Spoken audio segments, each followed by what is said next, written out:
Hey guys, welcome back. This is 5.1c, checking inequalities. First, quick warm-up for you guys.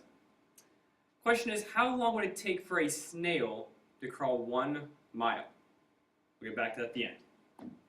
So, today we're going to talk about how to check inequalities. So, we're going to solve the equality, and then check your solution, and also then graph it on the number line. So, we're going to take the first two pieces you did before, combine it with a check. So, we have this equation, t minus 12 is greater than or equal to 16. So we're going to solve this, graph it, and then check. So, to solve, obviously t minus 12 to undo subtraction, we're going to add 12 to both sides. So I'm left with t is greater than or equal to 16 plus 12 is 28. So I go to 28, make my circle. It's an or equal to, so I'm going to fill it in. And then I'm going to say, well, it has to be greater than or equal to it, so it's going to be all the numbers over here. Okay? So the next step is that we solved it, we graphed it, and now let's check it. So there's going to be two steps to checking it. So the first step is we're going to plug in our limit number. So again, we solved this, t is greater than or equal to 28. Shaded in circle, shaded that way. Our limit number is the circle number, or right here, the 28. And so we're going to plug in our 28 into our original equation. And what we're looking for is, does the answer mean equal? So if I plug in 28 for t, so I have t minus 12, and 16. If I plug in t here as my limit number 28, do I get an equal equation? So my first one is actually an equal sign. I'm changing the sign. Even though it might say a strictly less than or a greater than, or it's in this case greater than or equal to, I'm changing the sign to an equal sign. 28 minus 12 is 16, 16 equals 16, check. So this just shows me that my limit number is correct. So I did my addition and subtraction correctly. The second thing is I'm going to plug in another point, preferably in the solution. So, in this case, t is greater than or equal to 28. I can plug in any point that's greater than 28. Not 28, obviously, because that's already my limit number. So let's just pick 30. 30 is a nice number. Pick 30. So if I plug in again, I have t minus 12. And now I'm going to use that inequality, greater than or equal to 16. If I take my t and plug in 30, well, 30 minus 12 is going to be 18. Is that greater than 16? Yeah, that checks out. This is a true statement, and that 30 is indeed in my solution set. So that's how we're checking inequalities. Let's do two more examples. So if you guys want to pause, go ahead and work through these first, and then check them, go for it. So I have n minus 12 is less than 6. So again, I'm going to add 12 to both sides. I get n is less than 18. Open circle 18. N's less than, again, open circle, not closed, it's not equal to.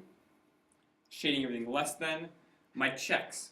First check, plug in my limit number. So I have n minus 12 is equal to 6. Again, first one I'm changing it to equals.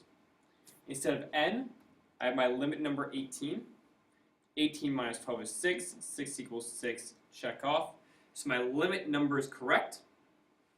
Then plug in another point. If it's going to be down here, we could plug in like 15 or something like that. But notice 0 would also be down here if I keep going. So I'm going to plug in 0. So if I have, again, n minus 12 or 0 minus 12, it needs to be strictly less than 6. Well, 0 minus 12 is negative 12. And that's indeed less than 6. So that checks out.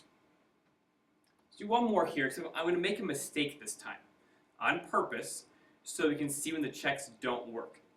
So I'm going to go ahead and say g is minus 3 is greater than or equal to 6. Now I should add 3 to both sides, but what if I subtract 3?